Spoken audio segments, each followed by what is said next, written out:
So coming back to Master of the Puppet. Master. No S. Master of Puppet. As far as the first side of this record is concerned, and musically speaking, we can say that it's more heavier than Metallica used to do. Heavier. You might say that because talking about that. You might say that because the sounds are better, because we've had more time to work on the sounds. Mm-hmm. Like, you say heavier, okay? You think the last album, and they started to work on the drums, okay? And they did the drums, and they had so much time to do the drums. We had very little money, and there was a lot of pressure because there was little money and things had to get done. Mm-hmm. Okay, when you're under that kind of pressure, you have to make certain sacrifices. You get a sound, be it drums or guitar or whatever, and it's good. But if you spent another 2 days on it, maybe it could be a little better, which you would think heavier. It's not an aggression, see? It's just what I noticed. I think it's more heavier. Right. All the instruments are stronger.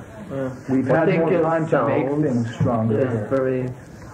I think we've also, at least speaking for myself, what we did on this album was that we, before we started recording our own 8 songs, we did 2 cover songs, which should remain nameless. And basically what we did, the reason why we did those 2 cover songs was to, find out what sounds we were getting, how it sounded, how we should play them. I think, at least for myself, I found out that in the recording of those 2 cover songs, how I should play the drums on the other songs, which is I'm playing a lot more aggressively, even in the studio, which I think all of us are playing more aggressively, that we're so confident now in the studio. I mean, it's difficult when you're a musician and studios. Sometimes they can make you nervous. And, when you start out a recording studio, a couple of years ago, it was like, wow, you're nervous, and all this. And I think all of us have really sort of passed that now. And instead of thinking about, being in the studio, or we have to be done at a certain time, we can just be really relaxed and a lot more confident. And I think that shows in the playing. It's a lot more aggressive. I mean, we've learned to try and get the same aggressions and the same energy that we create on stage. I think we've learned how to create them in the studio, even though each of us are only playing by themselves, and there's not 3,000 people going crazy in front of you. And I think that feel shows too in the songs and the sounds. But I mean, how do you measure heaviness? Some people measure it in speed. Some people measure it in how you tune the guitar. It might be heavier. Just about the sound. Yeah, you see, that comes back to the point where we've had a lot more time here to work with sounds, which means we get better sounds, which in our case, better means heavier. Because we're a very heavy band. Maybe because, as you can just hear from all this, I'm not... Maybe also because putting things in categories. Second side, first track, which is Disposable Heroes, which was the first song that was written for this album. Basically, that and Battery were the first 2 songs. Long,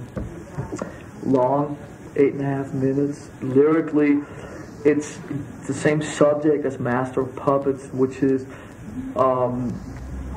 some people ruling other people. In this case, it's about certain people, whether it be the government or military leaders or whatever, that could remain more nameless than the people that they rule, which is the soldiers, sort of out in battle, out in the fields, which are fighting for, what are we fighting for?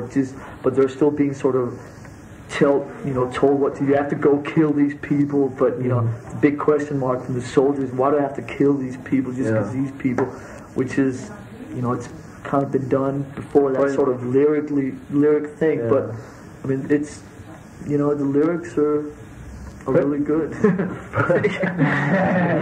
For instance, it seems the world is making a lot of hoopla over that particular film. I've heard that it's creating a lot of talk in France. None of us have seen it or even care. I mean, it has nothing to do. It's got nothing to do with Rambo. It was written before Rambo came out. And none of us have even seen the film anyway. So. No, But this, neither did I anyway. this as opposed to the thing that should not be musically is, I wouldn't say a typical Metallica song, but it's kind of Metallica song. You have a lot of time changes, a lot of different moods, a lot of different feels, Lots of slow, fast, a lot of tempo changes, fast stuff like that.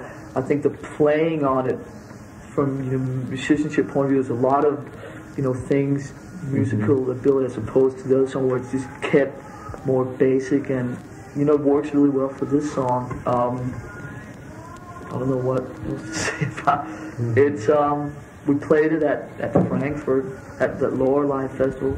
Looked for the bootleg. Went over. Exactly. The reason we played was it was basically the first song, and we were the most confident in playing that and so forth. Okay. Next song. Next one. Number 2 is Leper Messiah. Boom, that's heavy. That's tempo-wise, it's sort of around sort of For Whom the Bell Tolls, sort of slow, heavy pounding, crunchy guitars. Lyrically, it deals with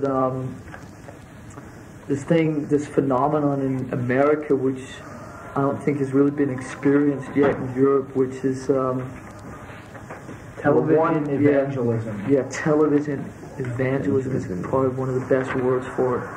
Or more basic, TV religion, and how, no offense to Americans, but a lot of people sort of, there's this guy pointing his finger at you in the television saying, send me money and you will meet God, and, it's very, very fake, at least as far as we're concerned. And me and James have a lot of fun every Sunday night at the house, sitting around watching this, having a good laugh.